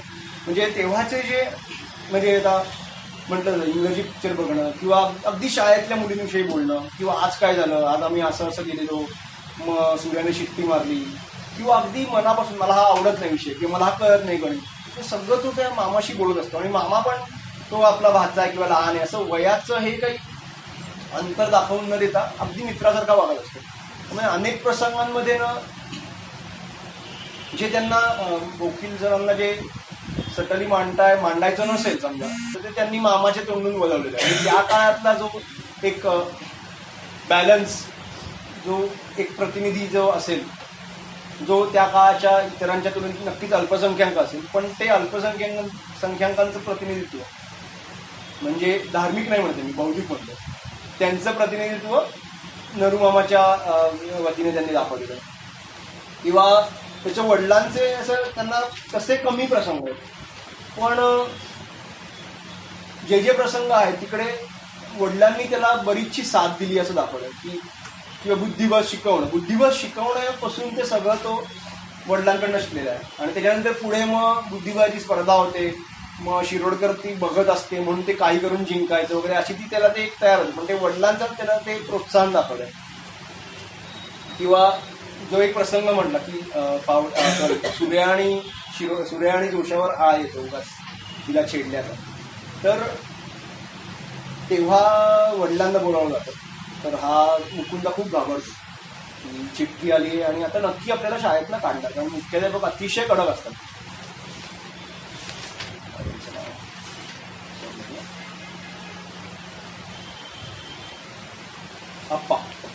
म्हणजे मुख्याध्यापक सर मी आठवत नाही. तर असा प्रसंग आहे, तो सगळे बसलेले असतात आणि सॉरी चिठ्ठी येते आणि बोलवलेलं असतं. तर हा मुकुंदा घाबरत आधी आईला येईल, आईची रितेच खूप म्हणजे आता काय नाही तुला म्हणजे करा तुम्ही सांगितलं 9वीचं वर्ष तुमची 10वी अभ्यास न करता तुम्ही हे काय करता असं सगळी त्याची बरोबर हे ओरडा करून होतो. त्यानंतर रात्री बाबा येतात, तर बाबांना दाखवतो चिठ्ठी. बाबा म्हणतात ठीक आहे बस काय झालं. तर तो मग बाबांना सांगतो की आम्ही असं चाललेलो होतो, मी सूर्याला सांगतो असं काही करू नकोस म्हणून आम्ही करत नव्हतो आणि मी परतच येत होतो आणि सूर्या पण नव्हता करणार. तेवढ्यात असं होतं आणि ते काहीतरी घडतं. म्हणजे ते थोडक्यात none of them is directly involved आणि ते बाबांना कळतं त्याच्या. मग ते म्हणतात ठीक आहे आपण बघूया. मग दुसऱ्या दिवशी जेव्हा मी मगाशी म्हटलं त्याला म्हणजे पावड्याचे वडील केवड्याचे वडील म्हणतात की यांना पोलिसांना बोलवा, अरेस्ट करा, रिमांड होममध्ये टाका. तेव्हा बरोबर त्याचे बाबा बाजू घेताना दाखवले की नाही असं काही झालेलं नाही आहे आणि अगदी ठामपणे ते मुलाची बाजू घेतात. ठीक आहे तुम्ही पोलिसांना बोलावलं तरी चालेल, मी हेच सांगेन. मग हे सगळं बघितल्यावर तो आप्पा म्हणजे मुख्याध्यापक पण थोडेसे हे होतात की नाही असं नको, असं काही झालेलं नाही आहे, उगाच मुलांचं भविष्य वाया जाईल म्हणून ते तिथे जरा थांबवलं जातं. तर म्हणजे जसं म्हणलं आणीबाणीच्या प्रसंगांमध्ये एक देशावर होती जी आणीबाणी तेव्हा जी काही मोजकी व्यक्तिमत्व असतील ज्यांनी तेव्हाच्या समाजाला थोडं सांभाळून घेतलं, तर त्यांचं एक प्रतीक किंवा त्यांचा प्रतिनिधी म्हणून बाबांचं चित्र आहे.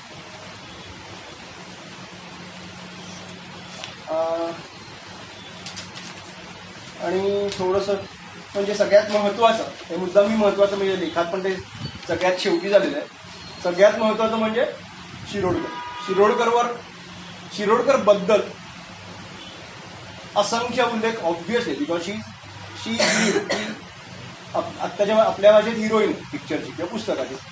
पण कसं आहे शिरोडकर ही जवळपास पूर्ण पुस्तकभर शिरोडकर आहे. म्हणजे 50% ती प्रत्यक्ष आहे प्रसंगांमध्ये. तिच्याशी मुकुंदा बोलतोय, त्याच्याशी काहीतरी त्याचं बोलणं चालू आहे किंवा वर्गात बघतोय किंवा पीटीचं पिरियड आहे, गाणी म्हणतोय, भाषणं, त्या प्रत्येक प्रसंगात शिरोडकर आहे. म्हणजे अशी ती आपल्याला भेटते. आणि उरलेल्या 50% प्रसंगातून ती नाही आहे पण त्याच्या डोक्यात ते चालू आहे. तो मित्रांशी बोलतोय, मामाला सांगताना सांगतोय शिरोडकर म्हणून किंवा ते अशी म्हणजे नसूनही शिरोडकर उरलेल्या 50% प्रसंगांमध्ये आहे.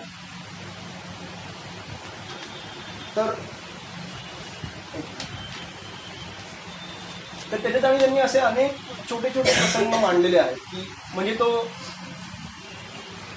तिला चोरून भेटायला जातो किंवा गाण्यांचा भेंड्यांचा प्रसंग आहे.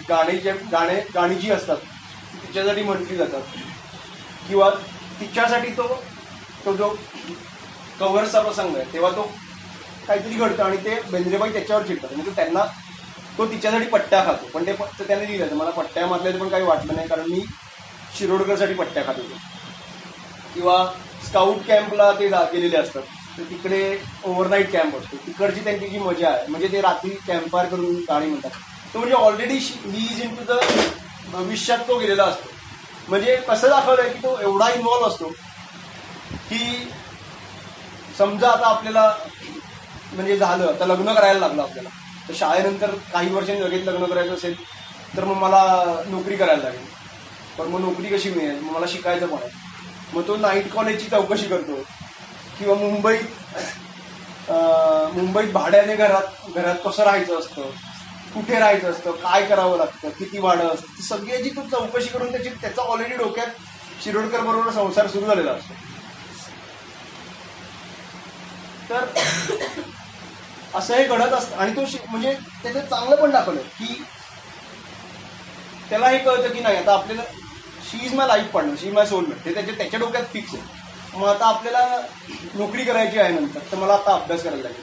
तर तो जे अभ्यास करतो नोकरीसाठी पेक्षा शिरोडकरशी लग्न करायचं आहे म्हणून तो अभ्यास करत असतो. म्हणजे तो अगदी भयंकर अभ्यास करून शेवटच्या 2-4 महिन्यात ते जास्त जवळ येतात. तो शेवटच्या 2-4 महिन्यात तो भरपूर अभ्यास करतो आणि अतिशय चांगला अभ्यास वगैरे करून चांगले मार्क मिळतात आणि असं सगळं सुरळीत वगैरे होताना दाखवलं. मग आपल्याला हळूहळू असं वाटायला लागतं की काय सूरज बर्जा त्याच्या पिक्चर चालू होता की बाबा एकदम हॅप्पी एंडिंग, सगळं छान छान होणार आहे असं अगदी वाटत असतं.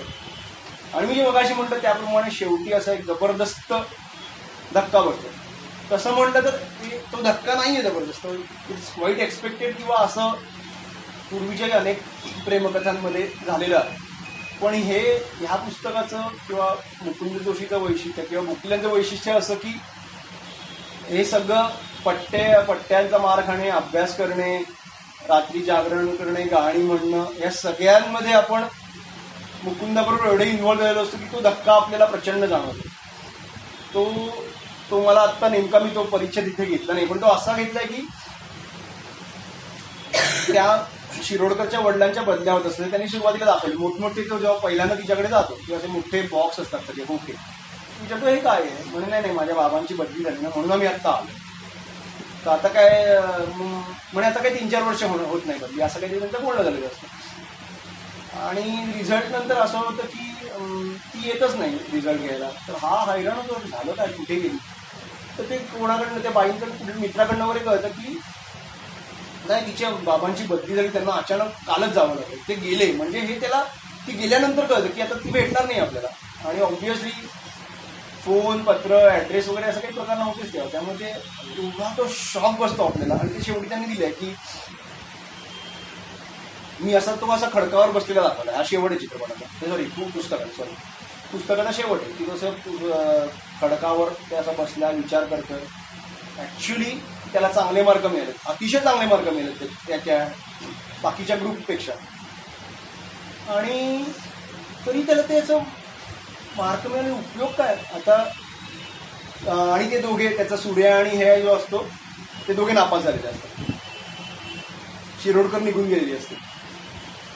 चित्र्याचं काहीतरी कारण म्हणून तो निघून गेलेला असतो. तो म्हणतो चित्र्या नाही, सूर्या नाही, पावड्या नाही, शिरोडकर गेली, मी इथे असा बसलोय आणि पुढे भयंकर वाटणारं 10वीचं वर्ष. आणि अशा एक टेरिफिक नोटला पुस्तक संपलं. तर मी म्हटलं त्यामुळे असं ते आपल्याला एवढा धक्का बसतो की पायाखालची चादर घेतली गेली किंवा असं एक शेवटचा जो असतो एक डिसायडर शॉट, तो असा एवढा जबरदस्त बसतो की आपण असं हलून जायला होतो. तर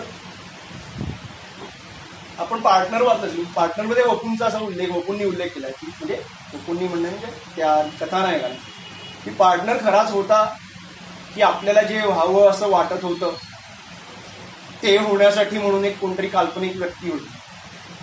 तर तसं हे पुस्तक शाळा वाचताना आपल्याला असं वाटतं की हे खरंच मुकुंदाच्या आयुष्यात घडलंय का आपल्या आयुष्यात जे घडलंय ते कोणीतरी क्षय व्यक्तीने किंवा वकिलांनी ते आपल्यासमोर मांडण्याचा प्रयत्न केला, किंवा ज्यांच्या बाबतीत ते घडलं नाही त्यांना असं वाटू शकतं की आपल्या बाबतीत झालं तर खूप मजा आली असती, हे सगळं आपण मिस केलं. ते फक्त ब्लॉगचं म्हणजे पोस्ट एक शेवटचं मी तिकडे गेली तसं वाचून मग मी संपवतो. पण कुठल्याही स्वरूपात का होईना आपण या शाळेला आपल्या शाळेशी रिलेट करतोच.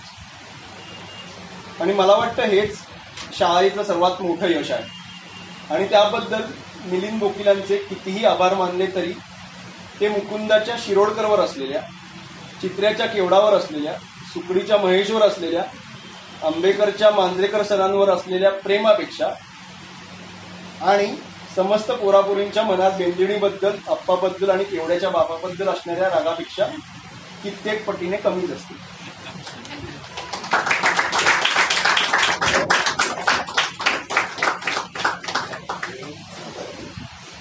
पहिल्यांदाच आलाय शब्द आपल्याला गोष्टी प्रथा माहिती नाही. प्रश्न उत्तरांचे प्रश्न असतील तर शाळावर प्रश्न चालेल. सिनेमा करताना किती स्वातंत्र्य घेतलं? सिनेमा मी म्हटलं तसं सिनेमामध्ये फक्त आणीबाणी आणि लव्ह स्टोरी, बस, बाकी काही नाही. हा, स्टोरीमध्ये बदल आहे का? नाही, स्टोरी काही काय त्यांनी कसं केलं सांगू का. म्हणजे मी शाळावर पण बघितलंय आणि शाळावर पण लिहिलेलं होतं. तर ते शाळामध्ये त्यांनी सगळे प्रसंग घ्यायचा अट्टास केला. कसं असतं चित्रपटात जर का लांबी चित्रपटाची मोठी असेल, आता हा प्रसंग साधारण हे जे आहे ते 2 वर्षाचं दिलं त्यांनी, 1-1.5 वर्षाचं दिलं. 8वी संपत आली आणि 9वी सुरू झाली. आणि 10वी सुरू होणार आहे असा हा कालखंड आहे. तर एवढा मोठा कालखंड त्यांनी पुस्तकात तो प्रथम पुरुषी एकवचनीमध्ये घेतलेला आहे मुकुंदाच्या भाषेत. चित्रपटात हे एवढं सगळं घेणं शक्य नाही ऑब्व्हियसली, पण त्याच्यासाठी अतिशय एक सोपी युक्ती अशी असते की व्हॉइस ओव्हर घ्यायचं किंवा प्रथम पुरुषी एकवचनात मुकुंद जोशी बोलतोय असं दाखवून सगळं करायचं. तर ते सुजय डहाकेने ते केलेलं नाही. त्यामुळे असं झालं की प्रसंग खूपसे मध्ये म्हणजे आता एक प्रसंग आहे की शिरोडकर आणि जोशीचं त्यांचं ते ओळख होते, बोलणं होतं, मग ते क्लास लावतात. हा मुद्दाम लांबचा क्लास लावतो शिरोडकरला भेटायला मिळावं म्हणून.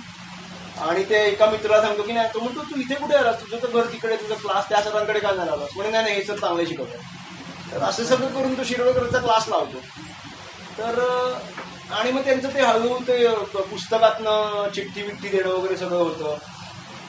आणि त्यांनी सांगितलेलं असतं की असं असं उद्या सकाळी 10 वाजता देवळात ये. तर त्याच्या आधी वकिलांनी इतकं सुंदर घेतलं ना ते सगळं, म्हणजे त्या हळूहळू स्टेप बाय स्टेप ती एक हुरहुर म्हणा किंवा काय होईल म्हणजे आपल्यालाच ते असं वाटत राहतं. आणि मग ते असं थोडं योग्य रीतीने तो योग्य ताण देऊन त्याच्यानंतर त्यांनी ते उलगडा केला की आणि अचानक मला शिरोडकर समोर दिसली. असं ते जे एक सुखावं असं जो आहे प्रसंग त्याचं माथेरा गेलं अक्षरशः सुजय डहाकेने की म्हणजे त्याच्यात काय हे काही नाही दाखवलंय की ते म्हणजे डायरेक्ट ती समोर उभी आहे देवळात आणि हा बघतो. म्हणजे ते जो प्रवास आहे तो सगळा केला. म्हणजे ते असं सगळं छोटं सगळीकडचं घेतलंय. मेन व्हॉइस ओव्हर न घेतल्यामुळे झालंय ते सगळं मांडण्याचा प्रयत्न केला. ऍक्च्युली माझं हे मी सांगतो थोडक्यात की हे मी पहिल्यांदा लेख लिहिला होता. म्हणजे मी 2009 मध्ये वाचलं आणि मी अक्षरशः भारून गेलो. पुन्हा वाचलं, मुद्दे काढून लिहिलं. तेव्हा मी बऱ्याच ऍक्टिव्ह होतो ब्लॉग लिहायला. तर एक ब्लॉग वाचक होता, त्याने तो मिलिंद बोकील सरांचा त्याचा काहीतरी अतिशय चांगला मित्र होता का समथिंग काहीतरी. त्याने मला मेल केलं की बोकील सरांनी ही पोस्ट पाठवायला सांगितली. ओके, मी ते मिलिंद बोकीलांना पाठवली. त्यांचं उत्तर आलं की त्यांना अतिशय आवडली. म्हणजे की अनेक जे पुस्तक परिचय मी याचे खूप वाचले माझ्या पुस्तकाचे, अनेक मुद्दे जे मला सांगायचे आणि जे कुठेही मी वाचले नाही ते मला इथे आढळले. पण तुला अजून काही सुचतंय का बघ. So it was like a hint की अजून काही मिस झालं. म्हटलं ओके सर बघतो. मग मी पुन्हा वाचलं आणि मग हा लेख तो म्हणजे हा एक्सटेंडेड आहे वर्ष हे लिहून त्यांना पाठवलं. तर ते म्हणाले ठीक आहे, तू आता ब्लॉगवर काही हे करू नकोस. तेव्हा त्यांचा असा एक चाललेला प्रयत्न की शाळा पुस्तकांवर जे लेख आलेत त्या सगळ्या लेखांचं एक पुस्तक काढणार होते. तर त्याच्यात त्यांचं ते म्हणे त्यामुळे तू नको जाकूच आपण हा लेख घेऊया. म्हटलं ओके ठीक आहे. पण ते संभव ते झालं नाही पुढे. नंतर लोकसत्तामध्ये वगैरे ते बोलणार होते पण ते पण झालं नाही. त्यामुळे ते म्हणाले की जाऊ दे, होत नाही ते, तू करून टाक. तर त्याच्यानंतर शाळा मग मी प्रकाशित केला ब्लॉगवर, ते सगळ्यांना आवडला वगैरे. त्यानंतर शाळा जेव्हा पिक्चर आला तेव्हा मी त्याला पुन्हा पाठवलं. म्हणजे सर ह्याच्यात हे काहीच झालेलं नाही. म्हणजे मला माहिती आहे, मला पण आवडलेलं नाही आहे पिक्चर, पण मी असं काही मी बोलू शकत नाही. म्हटलं तुम्ही आणि ते कुठेही नाही. मिलिंद बोकील कुठल्याही सोशल मीडियावर कुठल्याही प्लॅटफॉर्मवर ट्विटर कुठेही काही नाही आहे. त्यामुळे कारण मी तिकडे असलो की माझं सगळं लक्ष तिकडे जाईल किंवा काय क्वेरी झाल्या की त्यांना मला उत्तरं द्यावी लागतील आणि माझा सगळ्या लिखाणाचा वेळ जाईल. तर त्यामुळे ते झालं नाही. आणि ते म्हणजे त्यांची नंतर बरीचशी पुस्तकं आहेत. त्यानंतर मी काही जास्त नाही. रणदुर्ग म्हणून एक अतिशय सुंदर आहे, किंवा समुद्र मला वाटतं वाचलं असेल. समुद्र वाचा नाटक. हा नाटक आहे चांगलं समुद्र. त्याच्यात त्यांनी तो पुस्तकात ऑब्व्हियसली पुस्तकात भाव ते त्यांचा जे भावनांचा कल आहे तो अतिशय सुंदर घेतला.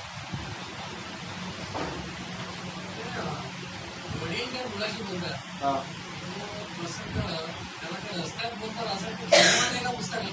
काय काय मुलाला वडील विचारतात शाळेतल्या पाठांना त्याच्याबद्दल ते मुलाशी बोलतात. ते रस्त्यात बोलतात, शाळेत जाताना की घरी बोलतात. ते एका ठिकाणी म्हणजे शाळेत पुस्तकामध्ये का पिक्चरमध्ये कुठे एका ठिकाणी ते आहे रस्त्यात जाताना ते विचारतात काय झालं सांगतो. पुस्तकात घरी बोलतात. मी म्हटलं जसं रात्री वडील येतात आणि मग बोलतात. आणि मला चित्रपटाचं आठवतं पण बहुतेक तुम्ही म्हणता चित्रपटात ते जात असताना बोलतात. तो पण प्रसंग असा चित्रपटात गुंडाळल्यासारखा. त्यांचा जो संवाद आहे, जे बॉन्डिंग आहे ते दुर्दैवाने ते दाखवता आलं नाही चित्रपटात. चित्रपटाचा एक अतिशय पॉझिटिव्ह एक सांगतो की सिनेमॅटोग्राफी अतिशय सुंदर आहे. म्हणजे फोटोग्राफी किंवा ते प्रसंग स्थलचित्रण अतिशय सुरेख आहे. पण ते ते एक्स्ट्रा आहे, ते आवश्यक आहे असं नाही म्हणणार मी. ते असेल तर इट्स अ बोनस, पण जो विषय आहे तो चित्रपटात घ्यायला हवा त्याने. पण ते दिलीप प्रभू वगैरे काम केलं अप्पा हो हो त्याच्यात तेवढं राग येण्यासारखं वाटत नाही. आणि पुस्तकात एवढे कडक दाखवलेत म्हणजे मुलं अक्षरशः त्यांना शिवायला लागले. ते दिलीप प्रभावकरांचं जे आपल्यासमोर आहे चित्र त्यामुळे ते असे प्रभावी नाही वाटत. अदरवाईज सुद्धा ते दाखवलंय हो. ते असं वाटतं की खरोखर अगदी राग अगदी. येण्यासारखं काय. आणि पुस्तकात त्यामुळेच तो पूर्ण पुस्तकात ते आप्पा जे आहेत ते अतिशय कडक दाखवले. आणि फक्त शेवटी हा जो प्रसंग आहे मुलांना म्हणजे रिमांड किंवा जे तक्रार करत असतात केवढ्याचे वडील, तेव्हा मुकुंदाचे वडील त्याची बाजू घेऊन त्यांना नमतं घ्यायला लावतात. तेव्हा पहिल्यांदा पूर्ण पुस्तकात आप्पा असे दाखवलेत की ते मुलांच्या बाजूने बोलतात. आणि तेव्हा ते थोडेसे असे मवाळ दाखवले. ते पुस्तकात चटकन लक्षात येतं की पूर्ण ते अतिशय कडक आहेत आणि शेवटी ते ह्या बरोबर प्रसंगाला ते मवाळ झाले. पण चित्रपटात ते पूर्ण मवाळच वाटतात. चांगलं घेतलं सिनेमात तो विजय जोशी आणि ते चांगल्या पद्धतीने हँडल केलं. ज्या पद्धतीने- पण हे आता हे प्रसंग काहीच नाही येते जे वकिलांनी बरेच मांडले हा. ते बरेच निसटून गेले. एक ऍक्च्युली प्रश्न होता तुम्हाला आणि माझा निष्कर्ष होता बरोबर आहे का तुम्ही सांगा. एकीकडे आपण बघतो की दोषाघाताचे वडील हे सपोर्ट करतात म्हणजे कुठचाही बाबतीला. दुसरं तुम्ही पण ते म्हणताना म्हटलं की शिकवण्याची जी प्रक्रिया आहे जी घरातून सुरू होते. आज पण आपण जे म्हणतो पहिलं लढणे किंवा पियर जे आपण म्हणतो या केसमध्ये कुटुंब हा घटक पुस्तकामध्ये आपण केंद्रस्थानी बघतो का. कुटुंब व्यवस्थापन ठेवायचे ती पितृसत्ताक पण आहे, ती जातीवादी आधारलेली पण आहे आणि ती डॉमिनेटिंग पण आहे. हा एक मुद्दा. दुसरा मला तुम्हाला विचारायचा असतो म्हणजे जो वाक्यानंतर मला पडलेला प्रश्न की शिरोडकर ही कॅरेक्टर का ऑब्जेक्ट आहे. मला जो प्रश्न पडला की कॅरेक्टर आणि ऑब्जेक्ट दोघांमध्ये फरक असतो तो शिरोडकर तुम्ही कसं बघता, कॅरेक्टर म्हणून बघता का ऑब्जेक्ट म्हणून बघता. पहिला प्रश्न की हे जे आहे ना म्हणजे कुटुंब व्यवस्था त्या किंवा पुरुष प्रधान संस्कृती हे सगळं या कुटुंबात आहे. पण जेवढं बाहेर आढळतं तेवढं नाही. म्हणजे आता नरुमामाच्या लग्नातले जे प्रसंग आहेत ते त्यांनी बऱ्याच वेळ याच्यावर भाष्य केलं पण त्याच्यात कुठेही वडिलांचा उल्लेख नाही. सो आपण असं गृहीत धरू शकतो की वडिलांचा पाठिंबा पण नाहीये वडिलांचा किंवा विरोध पण नाही. सो त्यांनी ते तेवढं ग्रे ठेवलं. किंवा बाकीच्या पण अनेक प्रसंगात त्यांनी म्हणजे त्याच्या वडिलांना पॉझिटिव्ह दाखवण्याचा प्रयत्न. एक प्रसंग सांगतो की असं आहे त्याच्यात आता मी सांगायला विसरलो की अंगणात सगळी मुलं जमून कॅरम खेळत असतात आणि ते असं सगळ्यांचं आवडतं असतं संध्याकाळी. आणि दिस इज प्री टेलिव्हिजन एरा. त्याच्यानंतर टेलिव्हिजन येतो, टीव्ही येतो. त्यांनी ते मांडलंय की कोणाकडे ते एकाकडे टीव्ही येतो म्हणजे ऑब्व्हियसली सगळ्यांना मुक्कामाला त्यांच्याकडे राहायला लागतात. आणि अंगण ओस पडलं आणि माझे बाबा आले त्यांनी ते बघितलं कॅरम सुना होता आणि अंगण ओस पडलं होतं. म्हणजे हा प्रसंग किंवा असं त्याच्या बाबांना त्यांनी बऱ्यापैकी पॉझिटिव्ह दाखवलं. दुसरा शिरोडकर कॅरेक्टर आहे की ऑब्जेक्ट आहे. ऑब्जेक्ट आहे म्हणजे मला प्रश्न नाही कळला.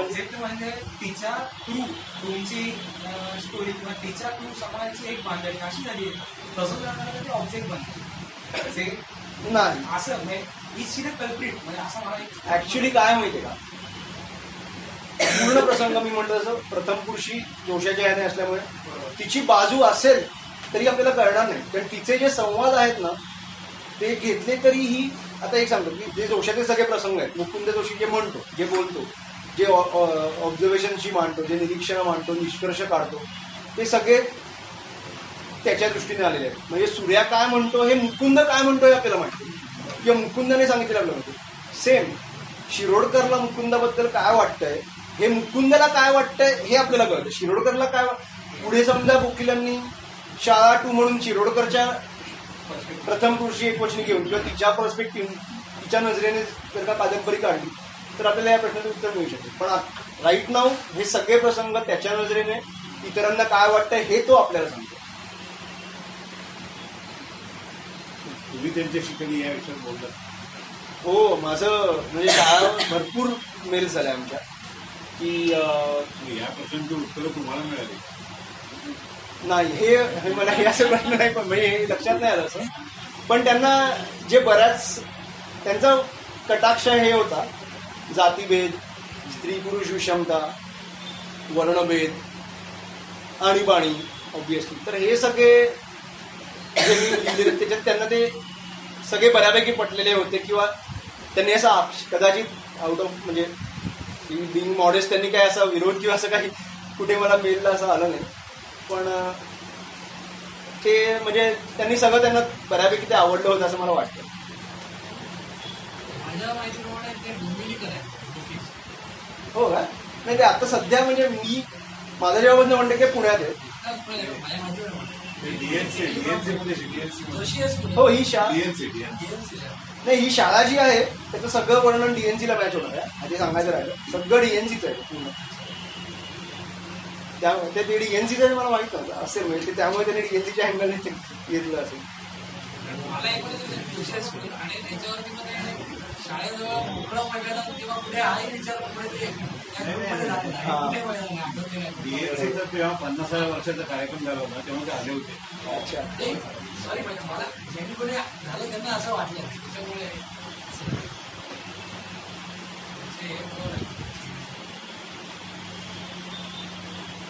प्रश्न असेल तर आपण थांबलो तरी चालेल. पुस्तकाची जरुरी नाहीये. तुम्ही मला एक म्हणाला की तुमच्याही मुलगा शाळेत शिकतो.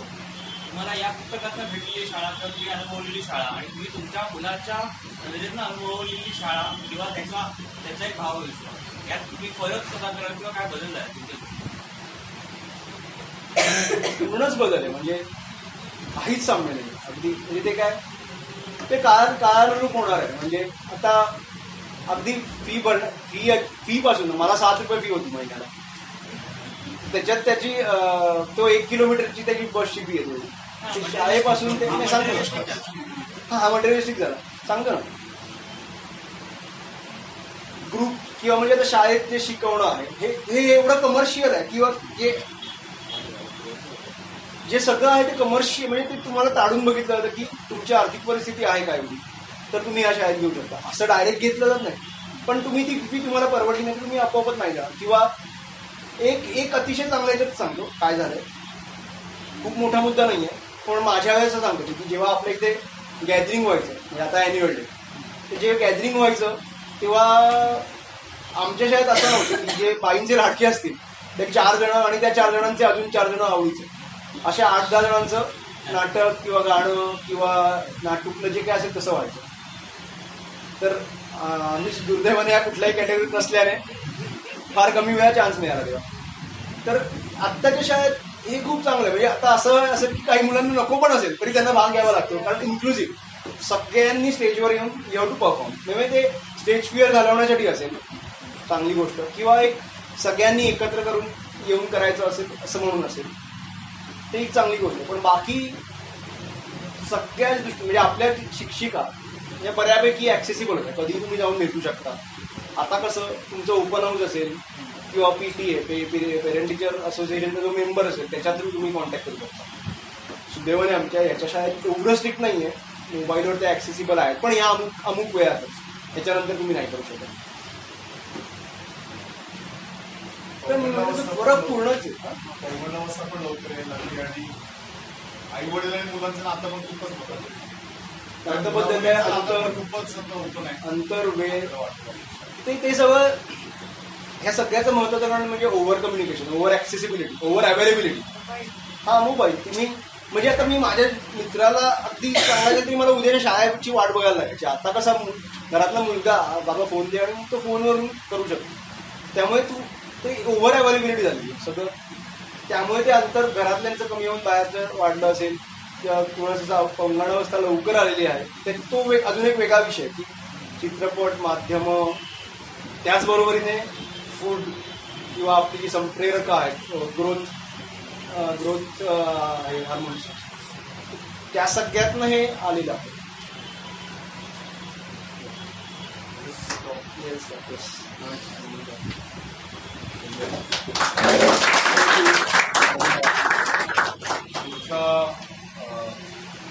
पुढच्या गुरुवारचा विषय पुढच्या गुरुवारी 28 तारीख 27 तारखेला मराठी भाषा दिन आहे. त्या निमित्ताने मराठी साहित्य